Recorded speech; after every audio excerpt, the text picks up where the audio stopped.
Just by the nose. They wait. Oh, can you tell me who?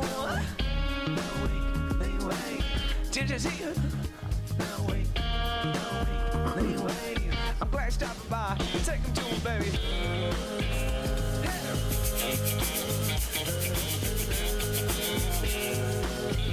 Take him up again. Sorry to jump in and do a shaker jam to your. I was just thinking to myself, like, that's exactly what I would hope people would. Yeah. I'm gonna rip a solo on this baby piano here now. Second episode of the day with Matt McAllister. Everybody, come check it out. We're live on YouTube.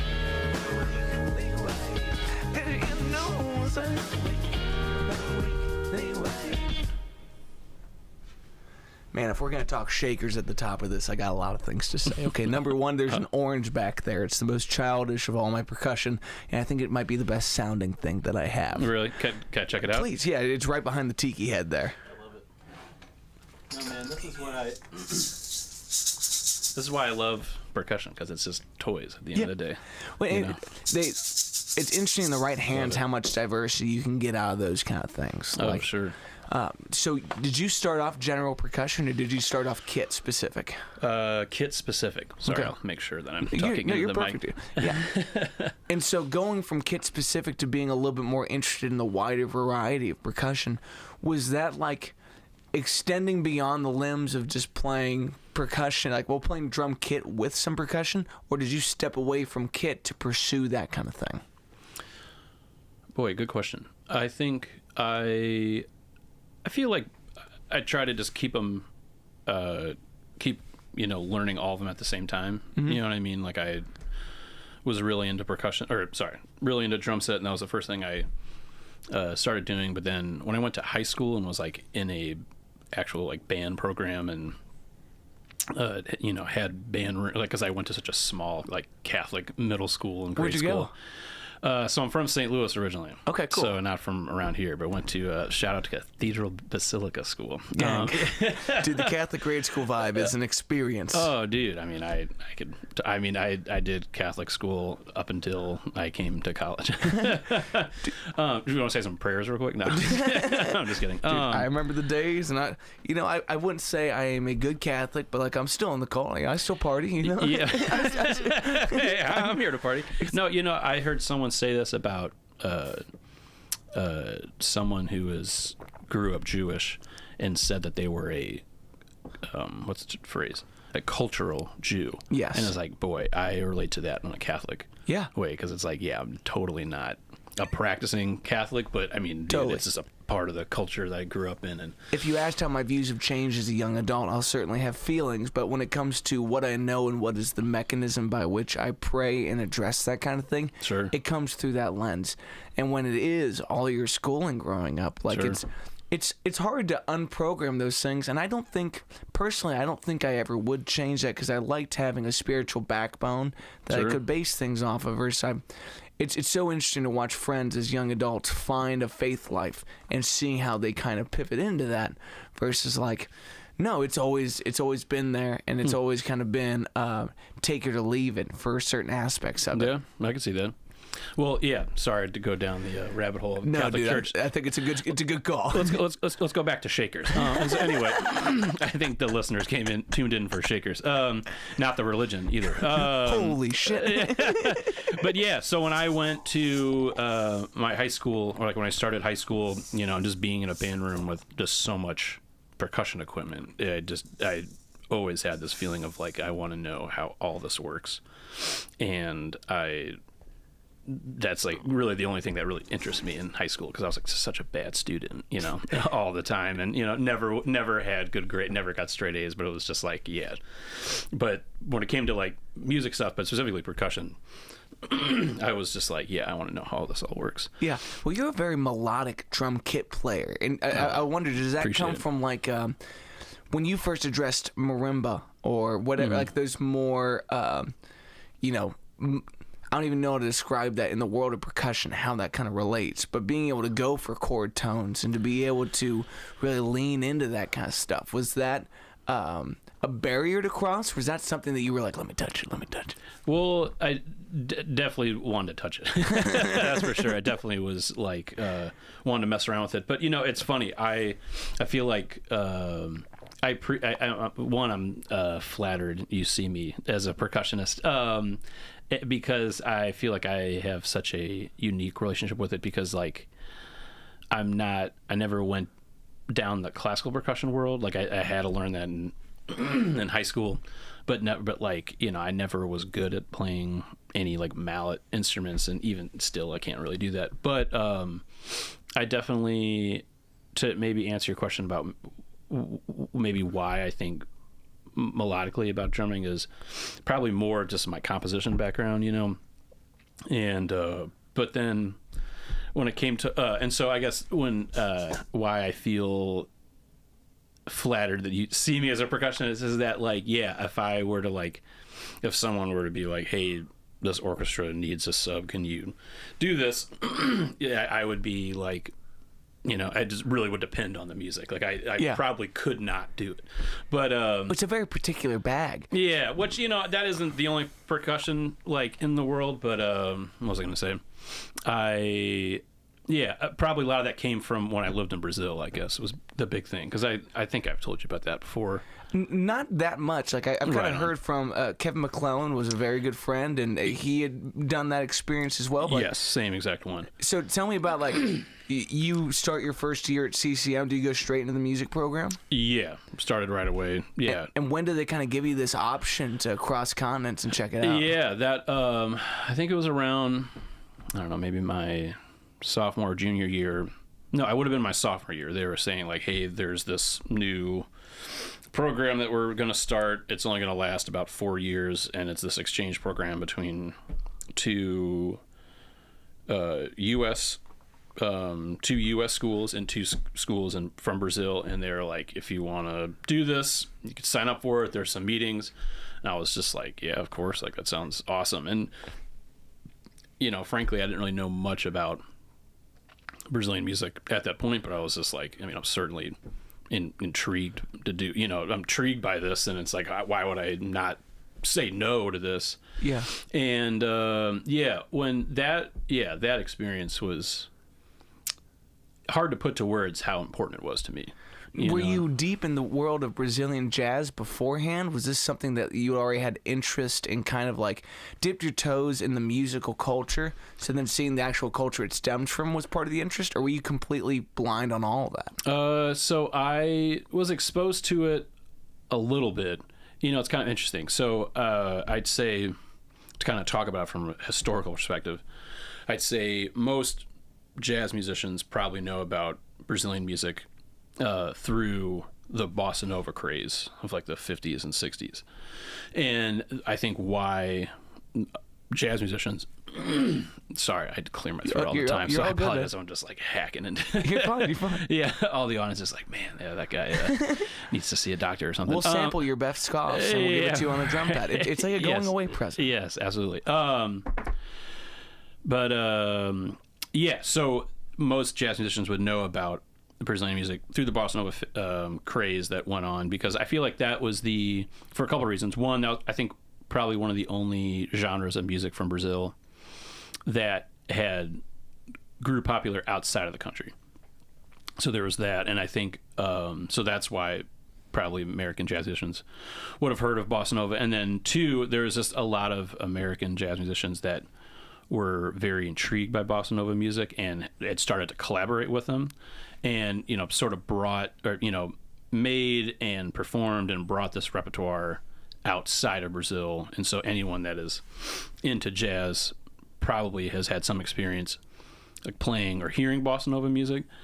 And so that, to answer your question, that was really like the only type of Brazilian music I'd heard of before. Yeah. And does a lot of like the academic pursuit of jazz seems like a very particular look at history. I mean, like sure. the idea of standards is such a wider category than people would imagine when you see guys that are up on a bandstand at a place like Schwartz and they're calling tunes. It's like when they talk about the book, you'd imagine it's something that you can memorize the whole thing. It's like, it seems like a pretty deep book, man. It seems kind of nauseating in that. Sure, yeah, I could see that. Yeah, I mean, there's definitely a wider or a huge, huge amount of repertoire out there. Yeah, so does the academic pursuit of jazz kind of start near Balsa, or does it come around maybe your sophomore, junior year, or is it pretty program specific? No, I think, just like any standard or jazz composition, there's songs that are simple enough that maybe someone who's just starting out could learn and play, and then obviously there's stuff that's more advanced, but that's not necessarily like a thing like once you get to a certain level, then you start learning about bossa nova music. I guess for me, it's one of those things like you'd imagine that it needs to be like building blocks that you're expanding upon as the degree goes on. But jazz kind of seems like a world where you can get specific about the branch of it that you like. R.J. Williams was just in here explaining smooth jazz to me to some extent. And it's one of those things that like it's almost a meme to the general public. Sure. But you don't understand, like it really is. It's this own little corner of it. Big time, versus what is Dixieland and what are these kind of pockets of jazz. So like you get in your first combo your freshman year, and it is just like the full gauntlet of it, correct? Yeah, sure. Definitely a wider breadth can be drawn upon. Did RJ talk about smooth jazz when he recorded on your podcast? Well, he was talking about it just a little bit, like not too in depth, but it's trying to explain why that's different than he's talking about his last album. And I think for anyone that's out there making music right now, having to label your own music is like the biggest pain in the ass. Yeah, sure. Because you're supposed to be the combination. This is RJ's album that he put out? Oh, man. It's not out yet. Oh, geez. I'll show you the samples. Don't tell him. I told him I'm going to put it on LimeWire with the wrong names. Things like that. So fuck him, right. Yeah, totally. Man, that's sick. I love smooth jazz. My group Animal Mother opened for a guy named Boney James once, and it was really kind of unbelievable that we did this because not only was Boney James on the bill, but this guy or this band called Morris Day and the Time, which are familiar. Right. That's crazy. Yeah, it was pretty wild. And that is not smooth jazz. Yeah, totally. So it was kind of hilarious that it was it was us, this really unknown band from Cincinnati. The show was in Dayton, but like this kind of unknown jazz group from Cincinnati, and we were asked to play 20 minutes, open it up, and then Boney James, this gentleman who's a smooth jazz saxophonist, maybe like one tier of popularity under Kenny G, and then sure enough, Morris Day and the Time showed up, one of Prince's best friends, and one of Prince's original drummers too. Yes, Jelly Bean is his name. Dude, he was on it, and dude, it was like so sick to like see him play. Like, oh my god! And that kind of relates to one thing. I like just going back a step. Like one thing I love about Prince's work is you have this one uninterrupted view of how the song is going in a lot of ways. He was capable of playing all these aspects of it. So as much as there's richness to be had in collaboration, I love seeing Prince's work as a one-man production because it's almost similar to watching someone be the orchestra of a drum kit. The way that your independence needs to lean into your limitations and the way you push those limitations. And it's kind of the pitfalls and the big triumphs that come along with that. Watching drummers who can really separate the mind but then make space for other ideas and pieces of the language as time goes on is like the real sex appeal behind the instrument to me. Sure. And especially as that starts to lean into the more Latin aspect of it, like the intimacy between percussion and a drum set player seems like such a rich thing that you don't get the nuance of it until you try. And then once you try, you realize the uphill battle that it is to make these things gel and move people the way they do. Totally. No, I can see that. That's awesome. Yeah. Man, sorry. I feel like I've derailed every single question Brother, we're here for an hour and a half. That's why we're doing it exactly as it is. So I apologize if there was like one thing I failed to kind of finish. And then we start talking about the Catholic Church, and then we'll get back to that. I mean, this is really all just a setup to try to get new recruits. That's what I'm here. I'm an operative. That's right. Yeah. But going back to this initial trip into Brazil and starting to kind of get exposed to that music. So you're going in as a third-year jazz student. Technically fourth when I was there. Okay, cool. What does it feel like to initially get there and start to embed yourself in that kind of a jazz program? Boy, that's a really good question. And there's a lot to that. So when I got to Brazil, it was in 2012, and my first day was June 21st. And I believe my summer semester. Well, I think the program was just 6 months long, and then technically, they're since they're south of the equator, it's like their breaks are just different than what we're kind of used to. But even then, what I'm about to drop on you, none of that really matters. So my June 21st was my first day showing up in Brazil, and then my first day of class was the 30th of October. Because there is this thing, I'll teach a Portuguese word that's called greve, which means strike. And so there was a 4-month strike at the university when I was there. What an awesome way to start. Yeah. And you're like, how's the semester going? You're like, it's gravy. It's great. Dude, I never put that together, but dude, that's perfect, man. Because literally like a week before I left, I got this email that was like all in Portuguese, and I didn't really, at the time I spoke none, and I just remember like calling or getting a phone call from the person at my school, the professor Phil de Greg, that was the guy that was in charge of this whole exchange program, and he was just like, all right, well, let me just explain this email to you. So there's this thing going on there that's like a strike, and he was just saying like, unfortunately that is kind of common there, and it doesn't really know how long it's gonna, no one really knows how long it's gonna go, and it went for 4 months. But the thing about it that was sick was that I got there, I had about 2 weeks of like a Portuguese as a second language class at like a like at the university. Even though they're on strike, I think this class was just like offered through there, like almost as if you see those classes at like a library or something like that. You know what I'm saying? And so then what a cram course for an American student on a continent he's never seen. Right, exactly. And then after those 2 weeks, the person that was like slated to be my percussion teacher, he was like just hired as a person just to teach me. Like he was not affiliated with the university, which also meant he was not affiliated with the strike at all. And so they were just like by like week 3, my teacher was just like, I'm ready to start lessons if you are. And I'm like, dude, I have nothing really going on. So like, fuck yeah, I'll, of course. What a cool, like informal apprenticeship. Oh, dude. With a language barrier. Dude. And this, my guy, shout out to Leandro Mota, just a dude that I just fucking love to death. And, want to name my firstborn after him someday. Leander, he would pick me up. It was pretty righteously old school, where he would pick me up really early, like 9 a.m.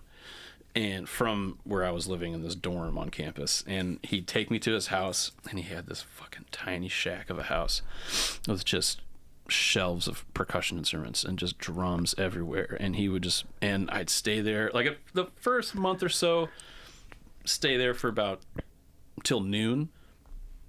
By the end of it, I was there until 5, 6 in the afternoon, so it was like 9 a.m. to like 5 p.m.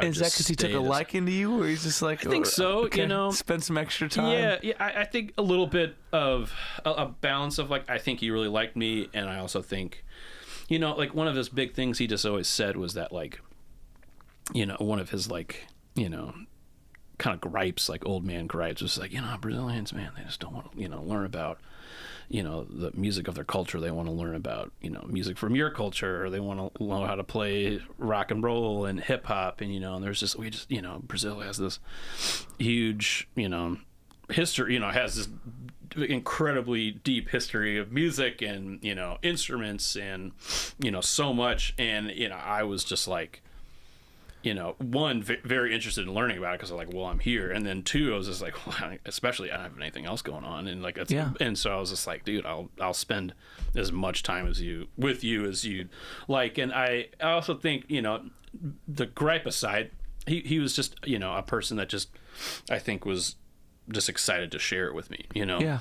Well, what a beautiful thing too, where it's almost like you're watching someone in almost a remorseful way, like saying that it's like when a child doesn't want to take over the family business. Sure. And someone comes in and says, I'm here to love this thing the way that you are. I've actually traveled across the world, and the only thing I have on my plate right now is to hear everything you want to say. It's like, sure.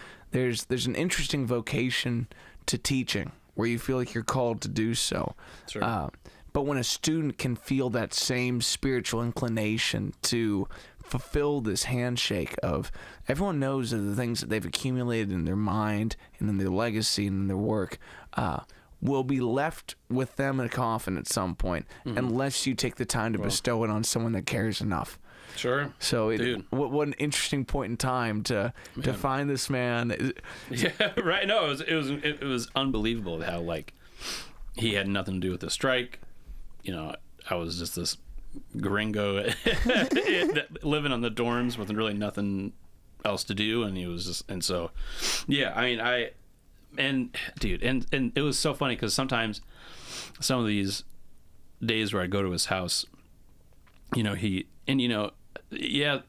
was the language barrier, and he spoke some English, and I always would practice my Portuguese with him, and by the end felt more and more okay conversing with him solely in Portuguese. But even then, like we would do stuff, or like a classic lesson with him would be like we'd wrap up playing drums together, and he'd be like, all right, let's get going. And so it's like, okay, cool, we're leaving the house, and I'm assuming you're about to drop me off. But like he would just like take me on these excursions, and it was just like I really had no idea where we were going, how long we're going to be gone.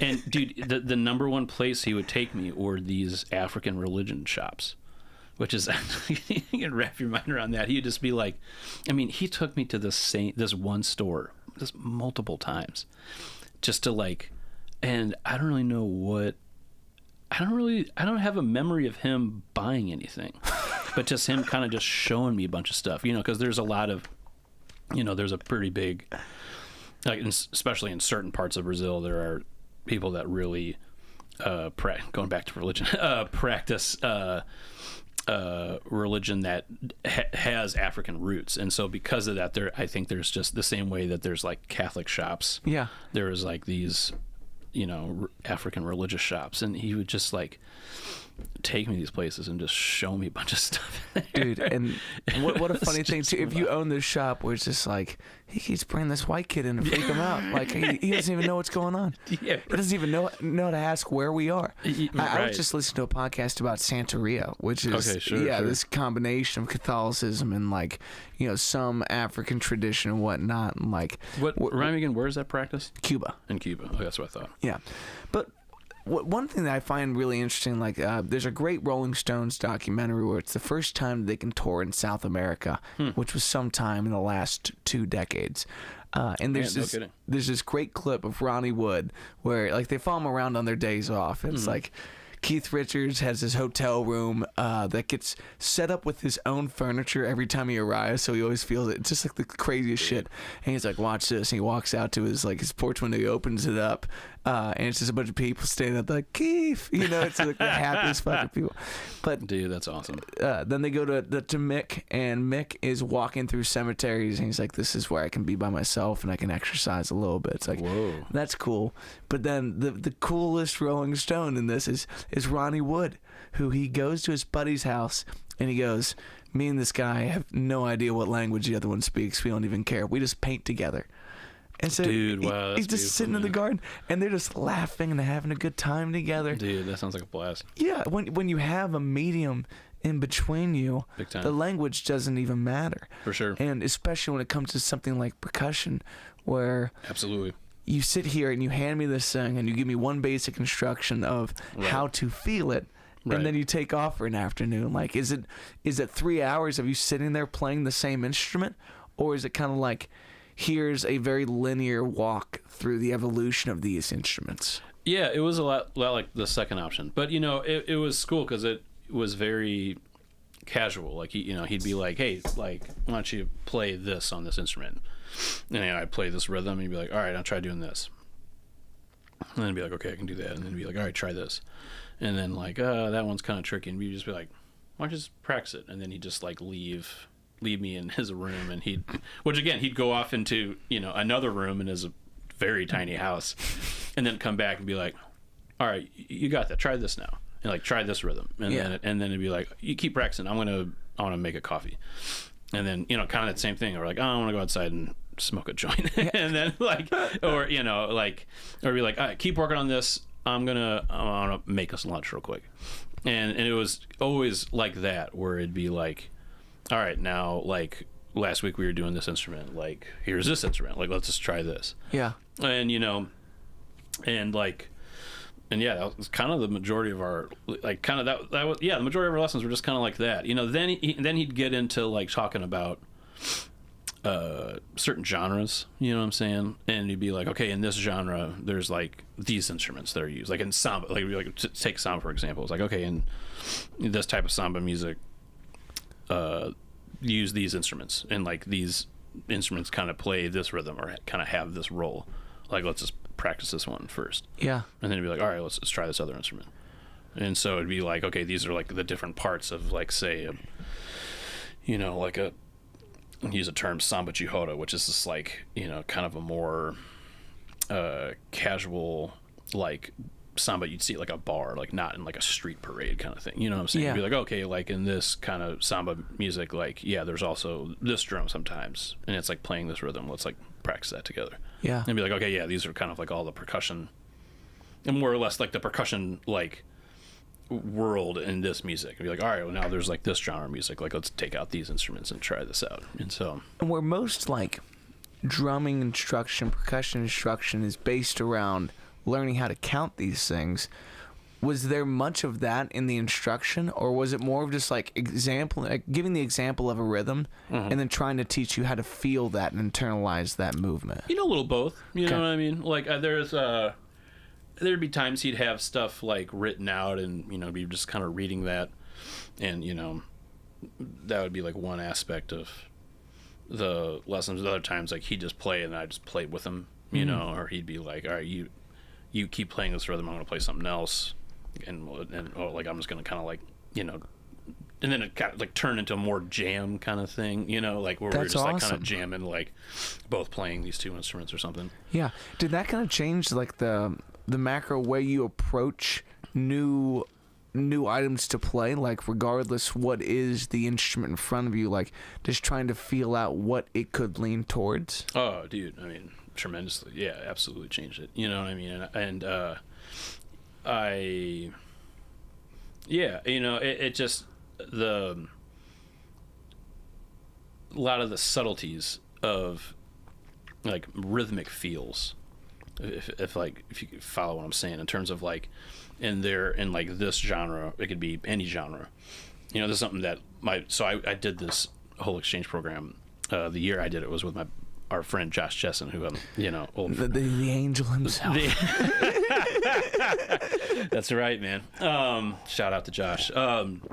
That bastard needs to come see me. He needs to come do this show. Yeah. Oh my god, dude. I mean, I want to ask him about that sweet redhead of a dog he has. I mean, he's crushing it, man. He's, I think he's doing really well in Chicago. But anyway, I bet he'd be perfect for the show. But the two of us would talk about this all the time, about like, in any genre of music, there's, besides, like let's take, generic like rock, for example, and like the genre of rock music, there's like obviously instruments, like kind of like common instruments you see. All those instruments have like a certain function, you know what I mean, in terms of like, I'm pretty sure anyone that's a musician or or even a music appreciator would be like, yeah, in rock music, like these instruments function this way, or like a bass does this sort of thing and a drums do that sort of thing. But then like a third thing was just like talking about how just the rhythms feel in that genre, if that makes sense. And, for something like rock, that might be a little hard to sort of point out some of the intricacies, but then when you like turn to like jazz, it's just like, oh, okay, yeah, that's the rhythms feel different there. Yeah. And I feel like, to go back to your question, that with like learning in this way, it definitely made me realize it's like, oh, a lot of music rhythms just feel different for whatever reason, but like just with the like numerous examples from music that being made in that genre, it's just like, yeah, these rhythms feel different than, say, going back to rock or going back to jazz, or then, and so then like going into the world of Brazilian music, there's so much, one, variety, and two, like you can kind of hear, like, regardless of what instruments are being played and what their function is, it's just like, yeah, those rhythms just feel different. When they so to close up your question, like that, studying with him, with my teacher Leander, like definitely just changed how I thought about rhythm in that way. Well, it seems like they have different emotional capacities too. Like a lot of the more graceful percussion instruments are felt but not really heard. Big time. It's hard to identify what it is and what it's doing. But when you start to isolate things and kind of align it with an emotion or a sensation, or specifically an instruction, like one thing that I feel that Brazilian jazz versus a lot of the jazz that I've experienced as, a non-player of it, but someone that can subtly appreciate it, just as a musician that's trying to comprehend. When the music inclines you to dance and to physically participate, you feel and correspond more with those small emotional changes and nuances. Versus when you just sit there in silence and you just listen and you don't participate, it's kind of hard to grasp what this person is controlling in you. Yeah, I can see that. It's almost like when they say, like, in comedy, you're letting someone speak for you, so you don't have to think about it. You're just taking the ride as they go. I can see that. Someone that's deeply entwined in the groove, you may not even know that their part is feeding you this certain emotion. Yeah. But by the time we hit the B section of this and they change that, it completely skews the feeling that you have underlying this. Sure, I can see that. Yeah. And do you feel like the dance that comes along with a lot of Brazilian jazz is part of what helped popularize it? Man, good question. Part of me, I don't know. I would say no, mainly because, like, and there could be some Brazilian musicians, scholars, whatever, that might think differently, but I guess when it comes to like Brazilian jazz, and specifically like bossa nova, somewhat just like how American jazz is, so much is like borrowed from its folkloric music, and I feel like the folkloric music has dance that goes with it, but like the jazz side of it, I feel like obviously, yes, people can dance to it, but I don't know if there's like a dance tradition to that. Like I never saw, when I was there, there'd be, like big faux dances, which is like another northeastern genre. There'd be like, these samba concerts where people were, or there was this like, kind of traditional samba dance that went with it. Like even there's another type of Brazilian music called shore music, and like I would go to these concerts where there were people that kind of had these, there was like kind of a dance language associated with those genres, but I can't necessarily say like there is like bossa nova like dance necessarily. Does that make sense? Yeah. I mean, certainly the rhythms, I think, were probably, in terms of like when Brazilian music and bossa nova specifically like came to America, I'm I could with certainty that those rhythms were so fresh and felt different, and people were like, "Whoa, this is really cool," and I'm digging this, But I don't necessarily think that there is like a folkloric dance kind of tied in with bossa nova. Does that make sense? It wasn't something that was popularized in that action. So even if it's a byproduct of it, it's not like one of the instigators of that. Yeah, totally. Yeah. One thing that I always find, like, I think when folks are first learning an instrument, once you learn your first chord progression that feels solid, or you learn your first groove, achieving that trance-like state where it's under your hands and it's starting to feel good, and you're starting to get in like the minutia. You're starting to feel like the fibers of what makes this thing special. Did you feel like the beginner joy on these instruments, or was it like a new elevation of your playing and kind of a different headspace to be on this whole new room of percussion, learning how to groove with it? Oh man, I definitely say a little both. You know what I mean? Like I definitely felt super. Like there is a side of me that was like, oh, obviously, I recognize, I'm self-aware enough that I'm this like gringo here, and like I'm probably, I'm feeling self-conscious about like playing these instruments or this music around people that grew up in this culture, but like at the same time, like doing it was just like, oh man, this is great, like I'm having a blast doing this, and I want to keep getting better at it, obviously. But then definitely I feel like a mixture of both, I'd say. It's such a mental task to let go of the thing that you have to focus highly on to make right, Sure. And like, hey, absolutely. There's a great line in between there that's just so freeing, but like it's complex to put into words. Like one thing that Josh had always told me, and let me just say for the record, Josh Jessen was one of the greatest bandmates that I've ever gotten to experience. Oh, dude, because of the man. affection that he had for music at large. Oh, big time, man. I might do Sans headphones for a little bit. Whatever feels good for you. Yeah, totally. But Josh had talked about, the feelings that come along with certain keys and whatnot. And like he always told me that D had a feeling that he really enjoyed, and I couldn't remember. He'd given like almost like a TED talk on the whole thing, and I was a little too stoned to comprehend all of it. I regret being stoned for a lot of my time with Josh because I could have absorbed more from it. Oh man! But do you feel that way about the frequency where a lot of these instruments would sit in comparison, like especially shakers, where something might have a more mid frequency, meatier tone versus something that's like hi-fi, almost like a cymbal, but it has this ability to jar the rhythm? Like, just want to make sure I'm understanding your question. Like that, like, do I associate certain like feelings or however you want to describe it, kind of similar to how you're saying like Josh would be like with certain keys? Yes, exactly. Yeah, man, dude, that's a fascinating question, and I feel like a question that like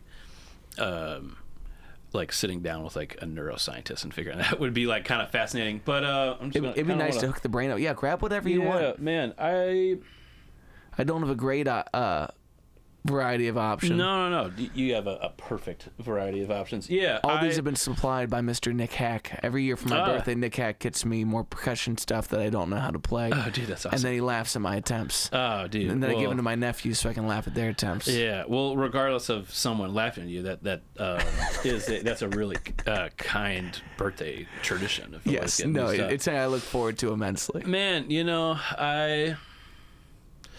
I'd say more than the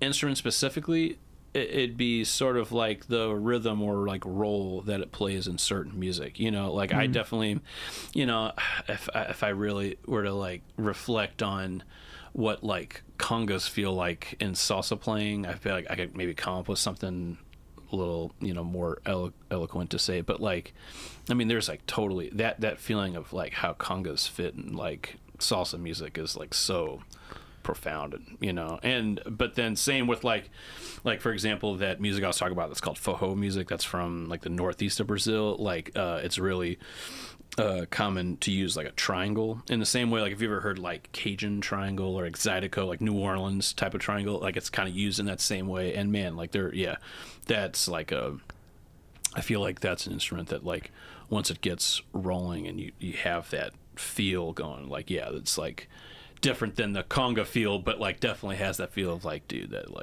just rips, like it's just so like this feels great. And like same with Pandero, like do you know what a Pandero is? So I'll show you here with your tambourine. So this is like an American style tambourine where you like your dominant hand Am I okay with the mics and everything? Oh, yeah, Okay. Like your dominant hand kind of controls the subdivision while holding the instrument, and you do accents hitting against kind of your flat surface like your left hand. But a pandero, would be a tambourine that's circular, has a drum head on it, which there are American tambourines that have that. But panderos play most of its accents with the right hand or your dominant hand, but not while holding it. Does that make sense? So like it's kind of hard to do this since there's no head, but like there's like this technique like this that's used in the Brazilian tambourine style, which is pandero.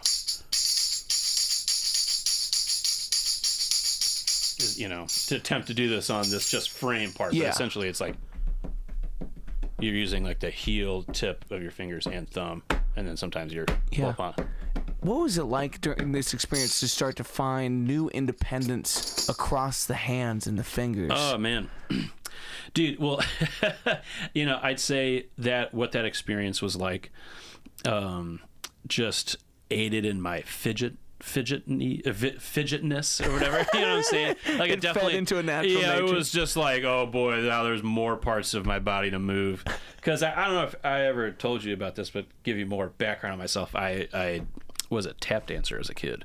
So from kindergarten till about, I guess, 8th grade, I took tap class every week and did all kinds of different dance classes, and had this knee problem that, it was just kind of got to this point where it's like, I feel like I should stop being in dance class 2 or 3 times a week because at the time I didn't really know what the problem is, but now I was just hyper mobile and I was just like being so flexible, and I was utilizing my flexibility, and then my knee would dislocate. I don't know, it's kind of a whole thing. What a crazy way to start childhood leg independence though. Yeah, totally. And so I would get massively busted just in class, like you can't see my feet obviously, but just they're like a big exercise is just like heel of your foot and then toe of your foot, so like paradiddles of the feet. Oh, dude, absolutely. And so I would just be in class, just rocking my feet, and it's funny because my feet would be under a desk, and a teacher would just be like, "I don't know what's going on with someone's feet, but whoever is doing someone's gotta fucking stop that. Cool it, cool it with the happy feet." And I'd be like, "Oh, fuck, that was me." I didn't, but and so then, but yeah, to answer your question, like, learning new limb independence through Brazilian music, just aided in my already fidgetness, because I find myself especially on like a armrest, just like doing this all the time. Well, and this kind of weirdly relates to like the neurological question. Do you find that holding rhythm aids your memory?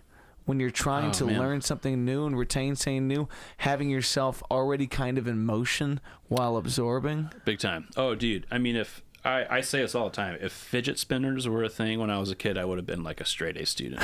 Just because it's like needing something moving and kind of occupying myself in that way.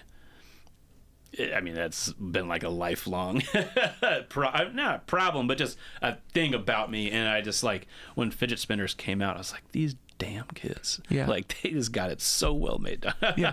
No, but it's an interesting thing though. I think so too. And my mom is a visual artist and a really big knitter. And she swears that knitting helps her pay attention. And I kind of feel that way too a little bit, in terms of I can, it's fascinating that though sometimes the fidgetness is a totally could be an unmindful thing that's going on that you're not really paying attention, but you're doing, and there could be some negative implications with that, but I mean, it's definitely can be a source of calmness because you're just focusing on something. Yeah. And mindless, or you're mindlessly moving, but you don't have to focus on it, and so So long story short, I totally agree with that. Well, I think that there's a lot of things going on in the world of young people that will be totally different than the way that you and I were raised. Sure. But I think one of the toughest things to imagine is when things come up that are innately personality traits, whether that's a need to hyperexert or a roamingness of the mind, it's like rather than trying to quiet these things, finding ways to utilize these things actually lends people to finding out the greatness of their person as is. You know, I think totally. one of the biggest goals of being a young person is realizing that the way you are is not only just the case in point, but to embrace the things that make you different. Whether it feels like it's a limitation or a constraint right now doesn't mean it's not going to be the greatest superpower of your later life. And you're a prime example of that in saying, my need to move has led me to move other people along with it. It's like you give one of the greatest gifts in life, which is the sound of progression, which I think for a lot of us, when we sit in silence and the brain screams things that you may not want to address, it is the sound of music that can quiet this feeling of stagnation. Say like, I move into the next thing, into the next thing, and the next. You soundtrack a life that may be hard to live at times, but yeah, no, I totally agree with that. You know, I think when I look back at moments like that I'm talking about, it's just like I definitely picked, or I want to, you know, some people think about it differently. Like I picked the right instrument, or the right instrument picked me, however you want to describe it. But I definitely landed on the instrument that like I think I needed to for just that fits me the best for these things that you're talking about. You know? So it's just weird the way that hindsight is so 2020, and sometimes it's hard to look at those days that you did not know that it was correct. And to kind of rectify that. It's like, sure, yeah, absolutely. I remember so vividly the amount of times in my life where someone would ask me, why the fuck would you say that? It's like the inappropriateness of the way that one might think about things. And then I look at my songwriting and I'm like, is that not the same guy shouting from the back of my head forward and just getting something on paper? It's like, yeah, you learn to embrace these things later on. Sure. But if there's anything that I want for my children and for my nieces and nephews, it's to find the things that make them peculiar, to be more enticing than they are an adherence to you being that person. Sure. Yeah, absolutely. Yeah, I think it's a radical thing to find out or to kind of realize about yourself that like the things that you thought were bad maybe weren't, but there was just framed that way, just given because of your association, like given like the moments where a teacher would be like yelling at whoever was doing Happy Feet, you know, I'd be like so embarrassed, you know. Yeah.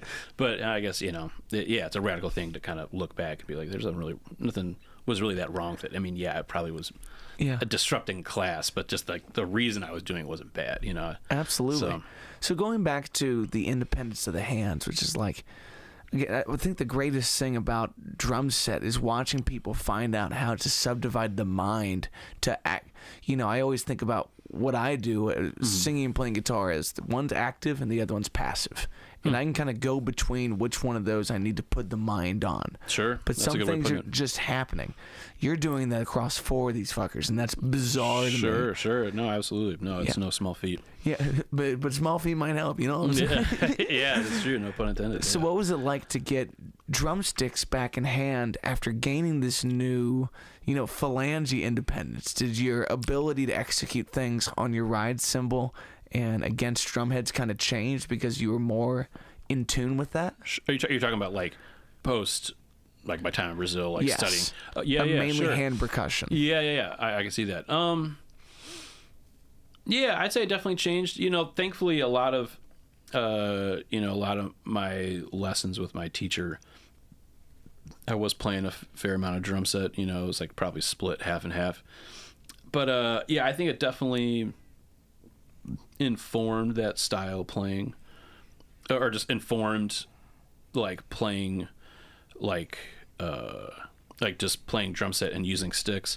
And you know, I feel like a lot of that maybe why that inform and like change and inform me was that like my teacher Leander from Brazil had this great quote that he said that really like sticks with me, is that like any great percussionist should know the sonic potential of all their instruments, and which I thought was just like so mind-blowingly heavy. And so that I feel like if there was a way that my drum set playing changed after studying with him, I feel like it would stem from like that concept that he said. Does that make sense? So like maybe from like maybe not a like physical standpoint, but definitely from a standpoint of like like how could anyone not view their instrument differently after thinking about that? You know what I mean? So that makes me specifically think about the triangle statement too. It's like, big time. Sometimes a triangle, like my buddy Jordan says this about songs he loves, and like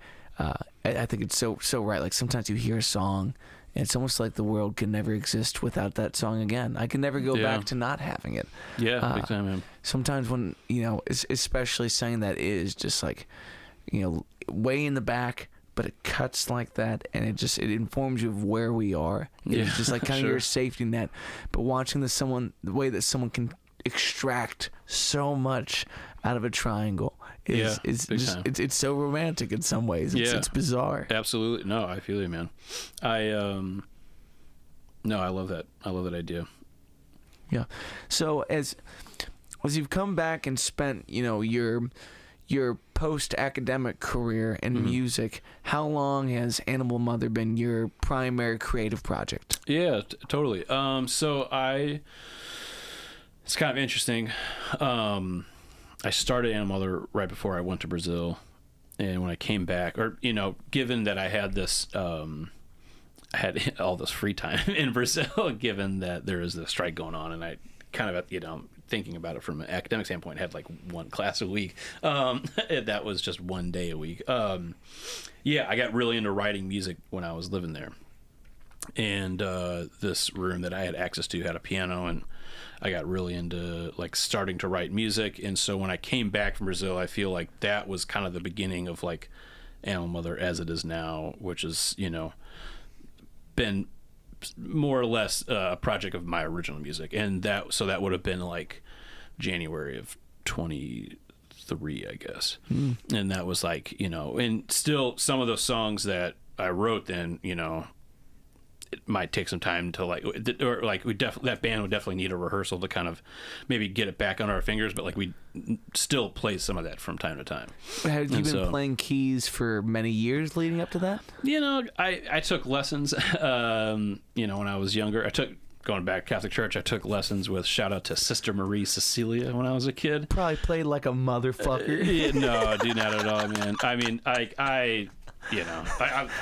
I'm sure that poor nun was just like, and this child is just like so fidgety, like how, and is not really getting anything that I'm showing him. But I was also like a kid, so everyone was probably like that. But no, I mean, I didn't really play much piano, but like knew it enough. And when you go to school for it in college, like you have to take classes, and there's like theory and shit that you just have to know about. And so like I know how it works and whatnot, and know how to use it as a way to write my own stuff. But did it kind of change from being a homework item to being a place of freedom at that point, or was it still? I feel like definitely changed. I mean, I feel like the biggest change would have been like when I'm at the piano, it's for me and not begrudgingly for homework. You know what I mean? Yeah.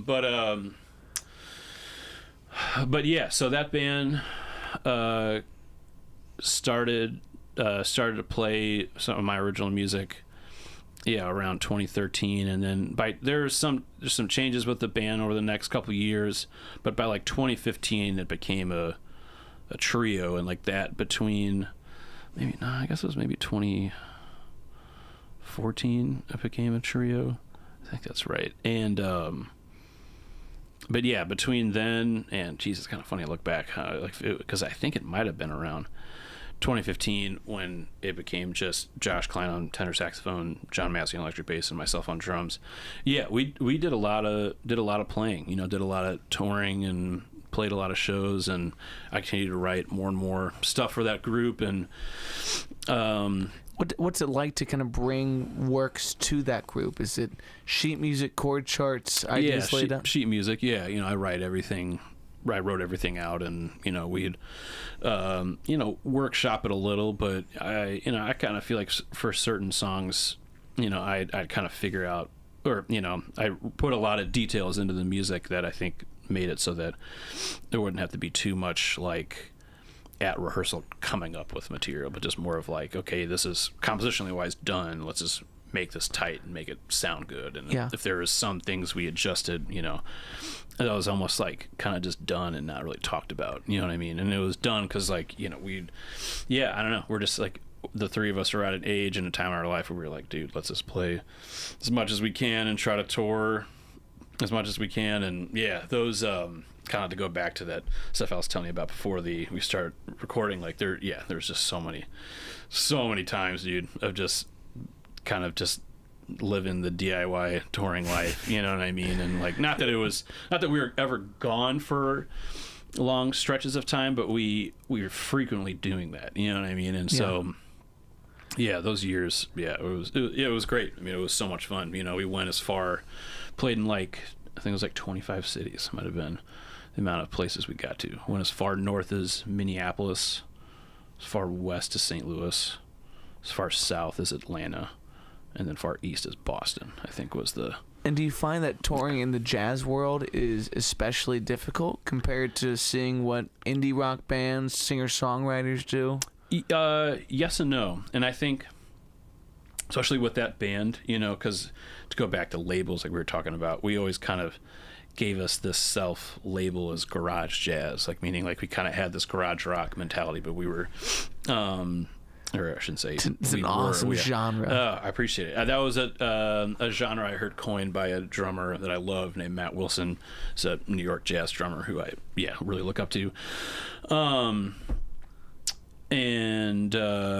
So I think what made touring with that band the easy, I don't know if easy is the right word, is that we definitely had a wider range of venues to play at.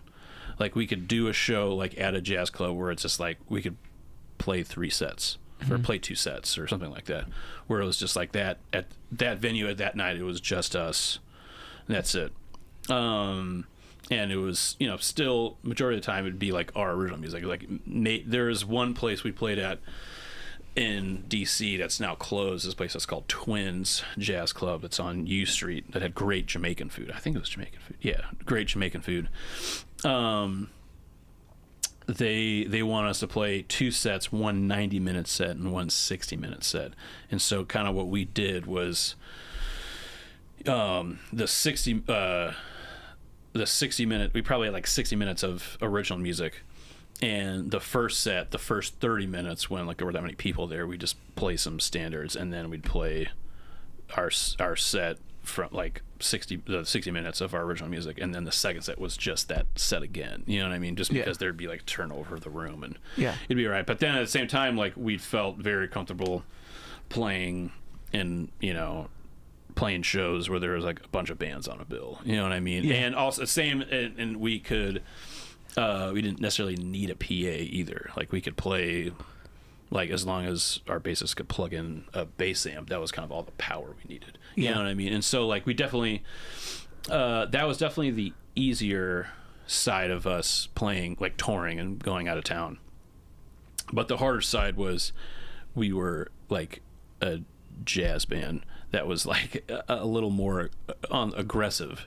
You know what I'm saying? Yeah. And so if people, I think people like either had to be like open enough to be like, well, I guess maybe a better way to put it is that like some people, the majority of the time people had no idea what was going to come out of come out of us. You know what I'm saying? Mm-hmm. And because if it was a crowd with like a bunch of just rock bands and then us, it'd be like, this is a little different.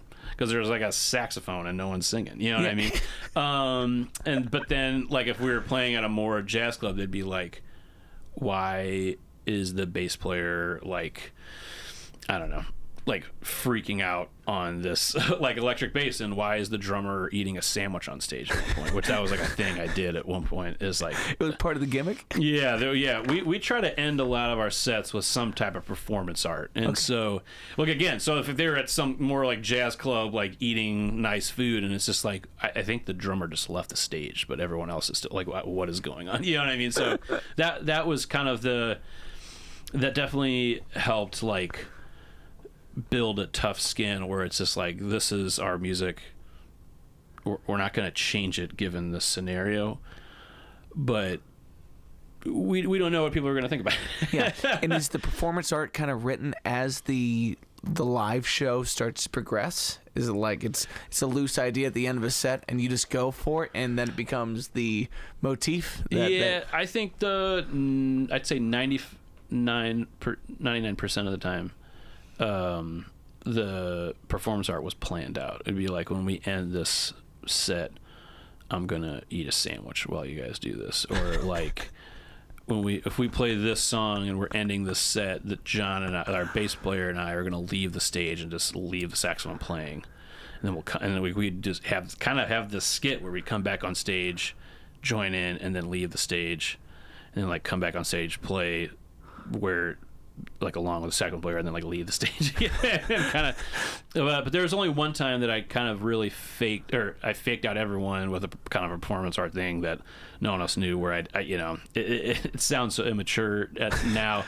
but like I like destroyed my drum kit like Keith Moon style. I just like tipped everything over in the middle of this, in a jazz club. Yeah, in the middle of this. Yeah, and it was just like, dude, I'm just, you know, it like something about it just felt right, and I was just like, and we were not at the end of this song. We were at a part of the song where I wasn't playing, but it was just like, this is the last song of the set. I think I'm gonna fucking flip my bass drum over, and I just flipped it over, and I just knocked everything else to the ground, and then I was like, thank you very much, my mother. That was it. And so that was like, I'd say not the hardest part, but definitely depending on what venue, what show, or like, you know, what was the type of show, you just like never really knew how it would just be received. But I don't know, but we just kind of went for it, you know. It was great. The most brilliant thing you can have is the intellectual, comfort to say, we've planned out enough of this to believe it's great. Sure. And there's 10% of I don't know what the fuck's gonna happen. Sure. To the point where I'm a little on edge. You know, it's like I'd like to get 100%, but if I leave with 90, because 10 of it went way south. Say la vie. We're living. Sure. No, I feel that. Yeah. But I hope that answers your original question. Absolutely. So where does Animal Mother currently stand? So right now, you know, we have taken, like, really, once the pandemic hit, we haven't really been at the place where we once were in terms of just the amount of shows we were playing. And, you know, because obviously 2020, well, it was kind of funny. In fall of 2019, our bass player moved to Chicago, still lives there.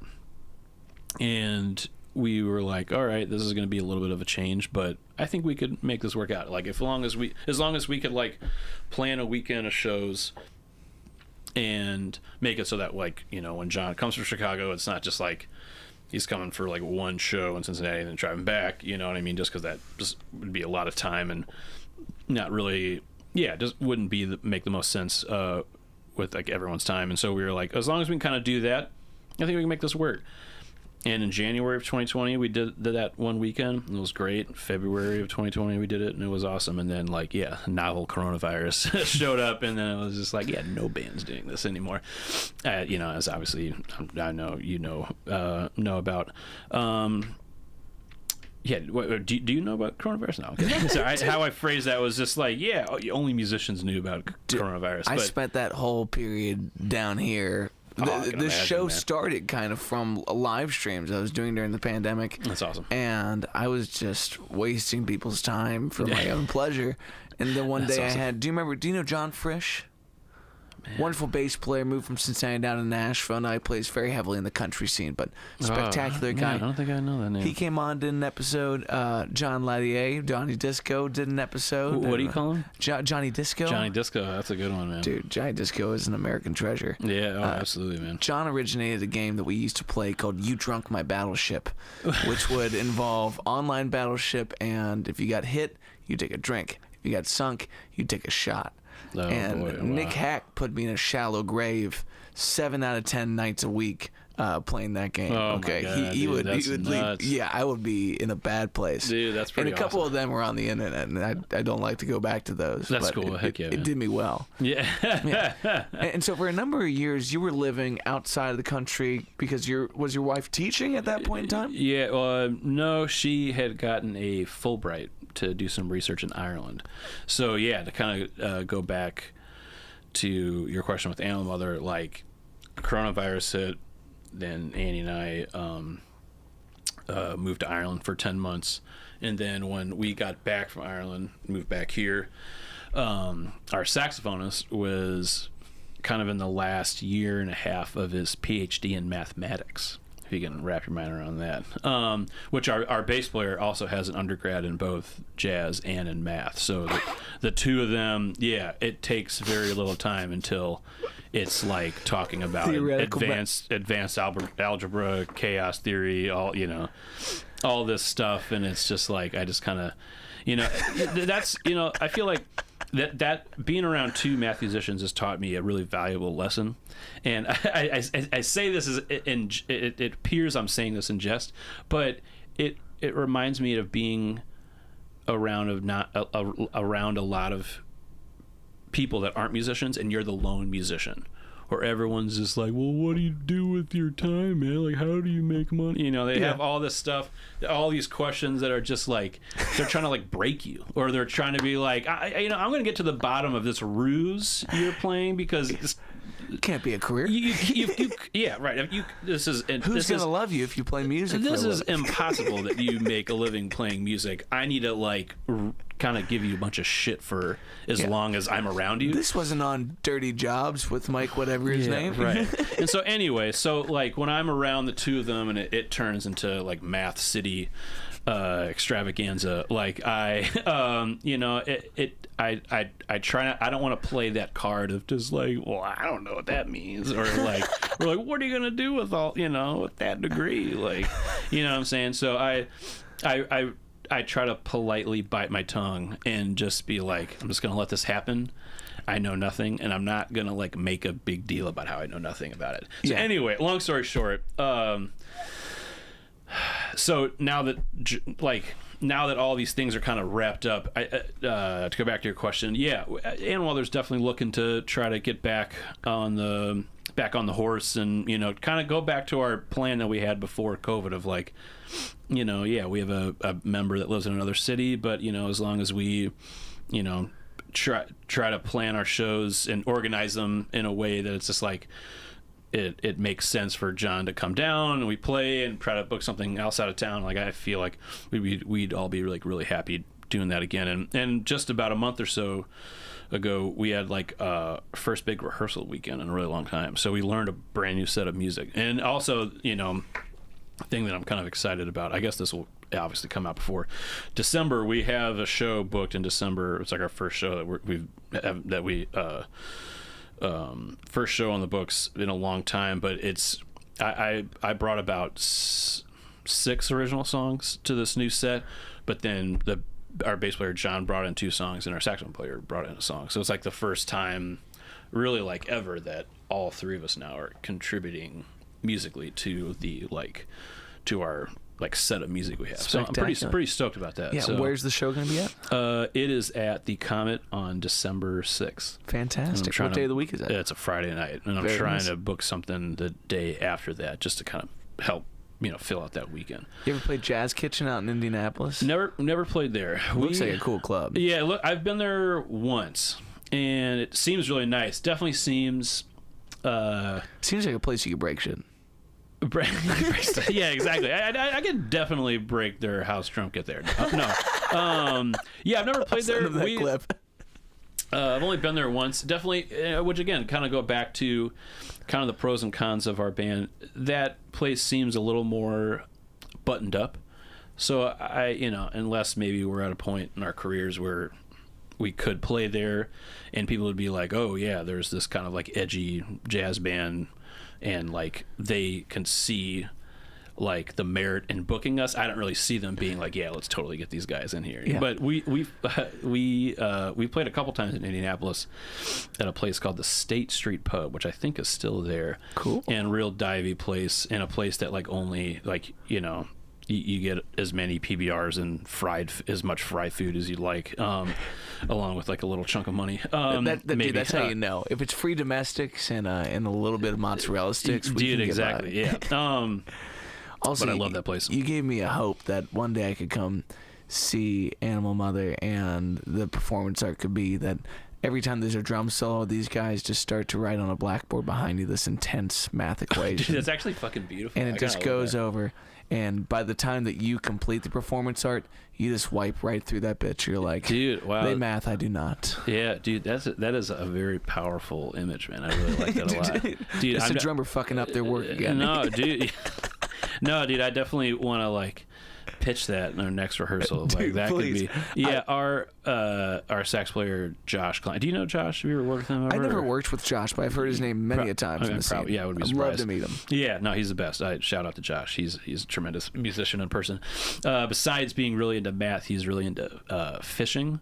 Like he's like, that's his favorite hobby, which shout out to him for having like a hobby along with being like a professional musician and a professional mathematician. But yeah, like another performance art thing that we kind of always thought of was like, say we like drove to a town to play at, Josh found a fishing spot, caught something, and like our merch would be like fish sticks that from like fish that he caught and skinned or whatever the phrase is when he scaled or whatever, and it'd be like to watch him fillet a fish during yeah, right, exactly. We talk about that too. It's just like, yeah, like we go into a drum solo and he's just like deep frying fish into like a little like a pot on a hot plate or something. Like, I was like, man, that'd be true high art, as we'd say. That would be gorgeous. Yeah, right. Well, brother, as we start to conclude today, I have two questions. Yeah. Number one, anything else you'd like to promote?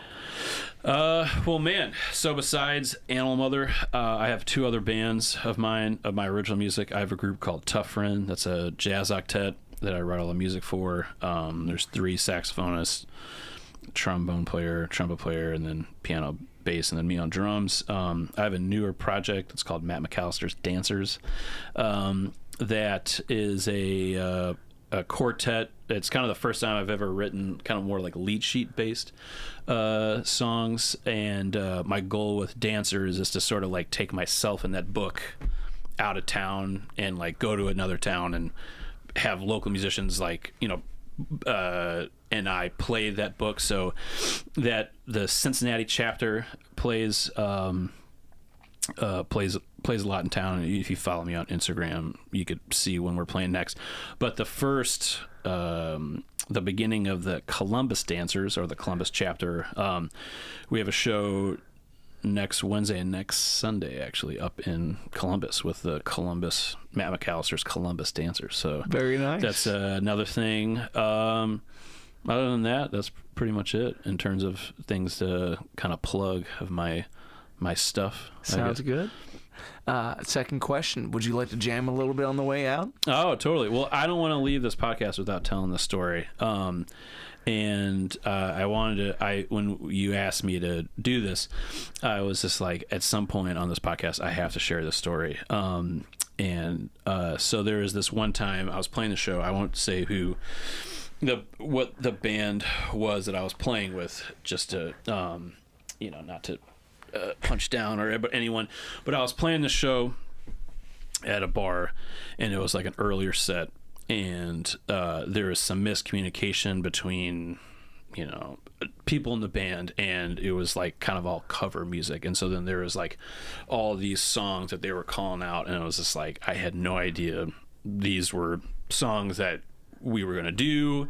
And not only did I not know we were gonna do these songs, I didn't even know what any of these songs are, and it just kind of turned into like just kind of a shitty atmosphere, and just kind of a real buzzkill. And I just remember just thinking like, man, I can't wait till this is over. This like really kind of sucks. And I think and so like I said, this was an early set at this one particular bar, and then I believe your band was playing the second set. I don't know if it was just you or if it was your whole band, but I just remember we were playing Benny and the Jets by Elton John, and that was like one of the songs that I didn't know we were gonna do, and I was just, you know, I'm sure you might feel, or I wonder if you feel the same way, but just like all of that stuff was just getting in my head, and I just wasn't having a good time. And then I see you come in at the end of I come in the front door, which is kind of at the back of the like area where people were hanging out, and we were playing Benny and the Jets, like I said,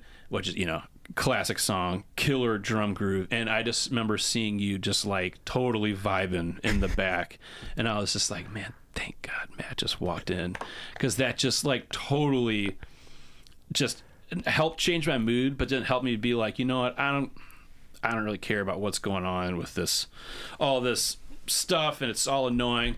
I know my guy Matt's having a good time, and so I wanted to share that on your podcast, because it's like, you know, about how just the different, you know, there was just so much about that I really appreciated, but I wanted to say that as like, again, bring up that story as a thank you for having me on the show, and dude, and you know, wanted to share my, you know, respect for you, and thank you, with man. the story of you just kind of vibing to Benny and the Jets, dude, in the back of the club, you know, just simply partaking in the joy that someone's bringing to the table, and you know, over the years, with the peers that I see you work with and the performance that you continue to share with people, I think you're one of the many treasures of this musical city. Man, you're the best, man. That means a lot. You say that. Appreciate that. Keep kicking ass out there. Hey, likewise, man. So let's waste some more of their time. Why don't you get comfy with that drum kit? I'm gonna grab a Git fiddle and I'll put a mic on this amp. Let's get weird for a second. Man. Yeah, let's groove out.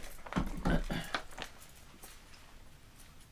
this is a great setup you got going here. Dude, that the foam that I have set up back there is all packaging foam from my dad's company, covered in XL bed sheets. Oh, wow. It sounds great. That's beautiful. I've been super happy with it.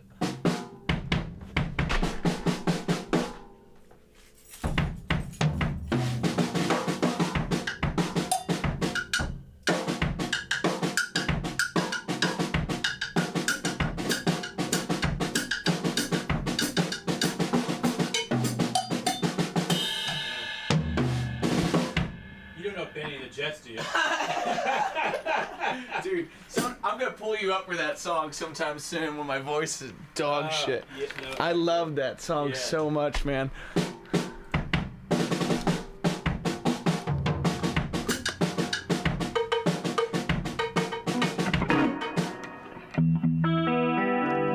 Cool.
Ladies and gentlemen, the one and only Matt McAllister. Please check out his band Animal Mother. Links below. Take care in the meantime, players.